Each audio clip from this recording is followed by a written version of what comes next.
इसी गांव में अहमद और असलम दो दोस्त रहते थे। दोनों पड़ोसी भी थे। वो साथ साथ खेलते और साथ साथ पढ़ते थे। इनका गांव छोटा सा था। गांव में कच्चे पक्के मकानात थे, छोटे छोटे रास्ते थे। लेकिन ये छोटा सा गांव बहुत खूबसूरत था। गांव में मगरिब की तरफ हरियाली थी। सामने मशरिक की तरफ एक नदी थी। नदी के इस पर हरे भरे खेत और बाग थे। चारों तरफ हरियाली थी। गांव में एक छोटा सा और बहुत साफ सुथरा स्कूल था, जहां गांव के बच्चे पढ़ते थे। शाहनवाज अहमद और असलम का हम जमात था। घर के सभी लोग इससे शानू कहते थे। वो बहुत शरीर था। इसका दिल पढ़ने लिखने में नहीं लगता था। वो दिन भर बेकार की बातें करता, खेलता कूदता रहता, नदी में तैरता, गाय भैंस की पीठ पर बैठकर खेतों की सैर करता। वो जिस दिन स्कूल आता, शरारतें करता और बच्चों को बेवजह सताता था। सब बच्चे इससे परेशान रहते।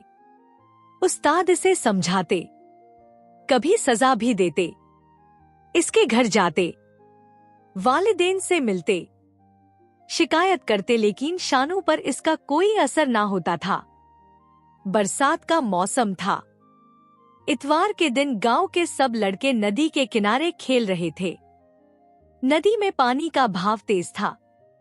शानू ने दोस्तों से कहा, चलो नदी में तैरते हैं, देखे सबसे पहले कौन दूसरे किनारे पर पहुंचता है। अहमद और असलम ने इसे मना किया। उस्ताद की बात याद दिलाई कि बरसात के दिनों में नदी में तैरना अच्छा नहीं, किसी भी वक्त सैलाब आ सकता है। शानू ने इनकी एक ना मानी और नदी में कूद गया।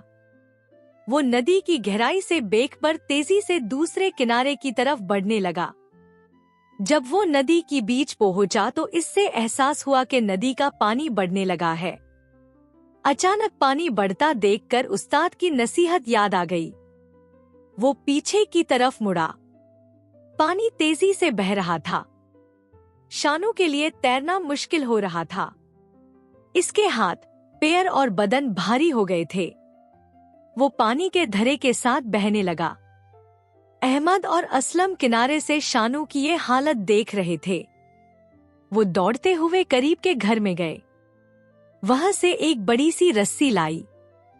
अहमद ने रस्सी का एक सिरा मजबूती से पकड़ा। असलम ने दूसरा सिरा शानू की तरफ फेंका। बड़ी मुश्किल से शानू ने रस्सी पकड़ी। अहमद और असलम रस्सी खींचने लगे। साथ ही वो शानू की हिम्मत भी बढ़ा रहे थे। धीरे धीरे शानू किनारे पर आ गया। वो बुरी तरह थक गया था और सर्दी से कांप रहा था। दोनों दोस्त इससे घर तक लाए। इसकी अम्मी ने इससे कंबल उड़ाया। अहमद और असलम इसके पास ही बैठे रहे। अब शाम हो रही थी। शानू भी अब बेहतर महसूस कर रहा था। दोनों दोस्तों ने इसके घर वालों से इजाजत चाही। इसके अम्मी ने दोनों को गले लगाया, शाबाशी दी। शानू अपने बिस्तर से ये सब देख रहा था। दूसरे दिन स्कूल खुला। सब बच्चे खुशी खुशी जाने लगे। अहमद और असलम भी स्कूल पहुंचे।